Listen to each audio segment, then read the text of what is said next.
Alright, I'm sorry guys, I stepped away and I hit the wrong button when I came back. So let's go ahead and finish out these next two problems, three problems, and we'll kind of combine these two videos if I can. So when we finish this problem out, I'm sorry I had to step away for just a second. W equals negative 23. So that is the value of W for this problem. Okay? Alright, so let's kind of go back over here real quick. Now we finish this one out. Alright, this is a really big number. We're going to convert this to scientific notation. Well, before I even start, I know for a fact my base has to be 10, right?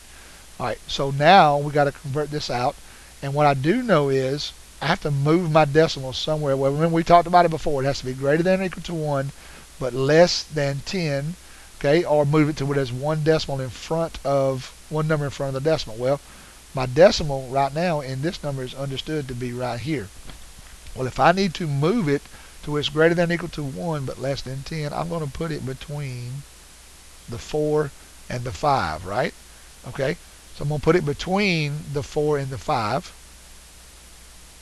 which means my base, my coefficient is 4.5 times 10. And now all I'm going to do is count how far is it from right here to right here. Well, here's 3. Here's 3 more, 6. There's 9, 10, 11. So this number written in correct scientific notation is 4.5 times 10 to the 11th power. Okay? Alright.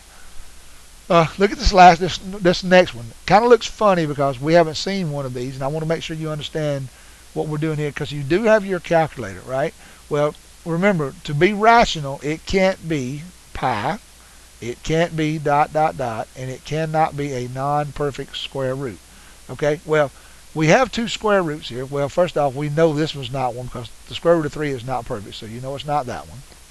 You have pi in this one, so you know it's not that one. So now we're down to these two. Well, this is not one of the numbers that we're used to seeing, because some of you are going to say, well, neither one of these are perfect. Well, remember, to do this, what you need to do is take your calculator, because we're going to see what the square root of 21.27 is. Let's just see what we got.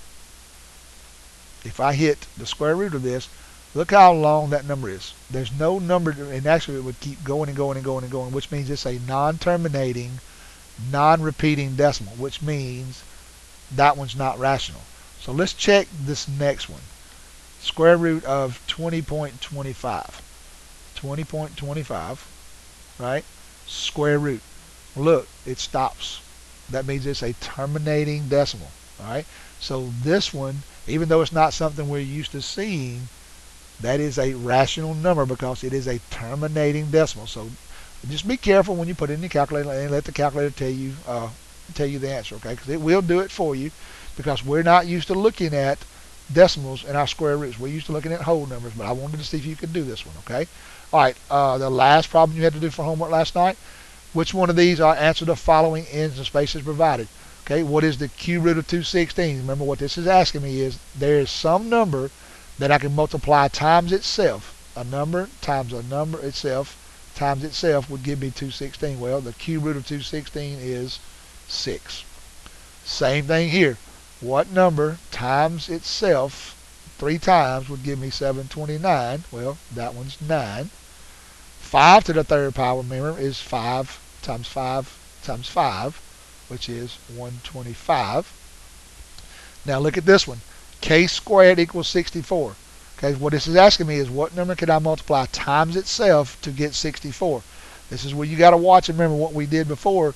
You don't see the radical sign. So if you don't see the radical sign, you have got to give me both the positive and the negative 8, because positive 8 times positive 8 is 64, and a negative 8 times a negative 8 is a positive 64. Okay, and then finally, z to the third power means what number to the third power, what number, just like over here, it's just a reversal of this. What number times itself would give me 8? So in other words, what number times itself 3 times would give me 8? Well, in this case, z would be 2. Okay, so again, just watch these and remember your cube or square roots. Remember, if you see the radical sign, just give me the positive number. If you don't see the radical sign, you have to give me both the positive and the negative. Okay? All right. I'm going to try to combine these two videos, and I'm sorry if I don't, but I'll put them up. I will link them up together, and you can watch both of them. All right. See you tomorrow in class, and we'll finish up the rest of the unit.